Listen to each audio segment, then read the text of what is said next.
Phones. We live in a day and age where the power to communicate is just fantastic. We can speak to people the other side of the world in seconds. We communicate in messages which are live and instant. We follow one another on social media.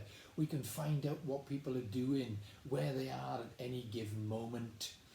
And that the phones that we have are like mini computers in our hands. They can do all manner of different things. We can watch a film, we can see people, family and friends who live in different parts of the world. But that art of communication, speaking to people, sharing with people, being there for people. Sometimes you go to a cafe these days and people be head down flicking and swiping on a smartphone and not communicating with one another. They'll forget about that art of sharing, listening, understanding. Years ago, of course, there was the letter, the pigeon, Morse code, whatever you can think of and laugh about now in our modern age. Within every phone, behind the battery, behind the dial pad, behind its smart technology, is a tiny, tiny little SIM card. And on that SIM card, it carries your personal information. It may have all the contacts within your phone.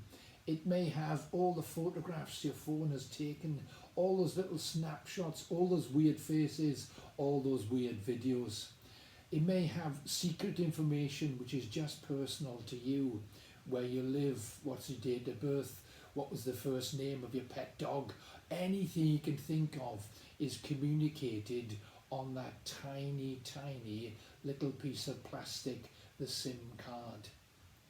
There's a book in the Old Testament called the Book of Psalms, and in one of the Psalms, Psalm 139, the writer expresses his feelings towards God, the God who knows about him, the God who knows every single thing there is to know about him. Psalm 139 begins with the word, "O Lord, you have searched me and you know me. You know when I sit, you know when I stand. You are familiar with everything I do." There are words jangling about in my head, but before they come out of my mouth, you, O Lord, know what I'm about to say. But what about those occasions when I say to you, leave me alone, I want to be on my own, I want to get away from you? You are still there. So I put on my boots and I climb to the highest hill, and you're still there. I take a shovel and I dig to the deepest depths. You're still there. I jump in a boat and I sail to the farthest side of the sea, and even there your right hand will guide me.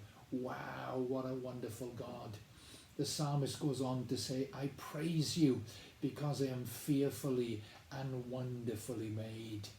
God knows everything there is to know about us. And even those things which, like the little SIM card, we think are secret, think are special, only to and unique to us, God knows all about them.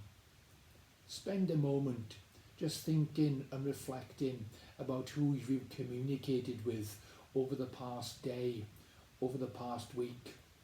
The email, the FaceTime, the phone call, the hastily written card, perhaps the wave through your house window, in whatever way you've communicated, and think about communication with God. Just to come at the start or at the end of every day and pray to God, knowing that God knows all about you. I praise you, says the psalmist, because I am fearfully and wonderfully made.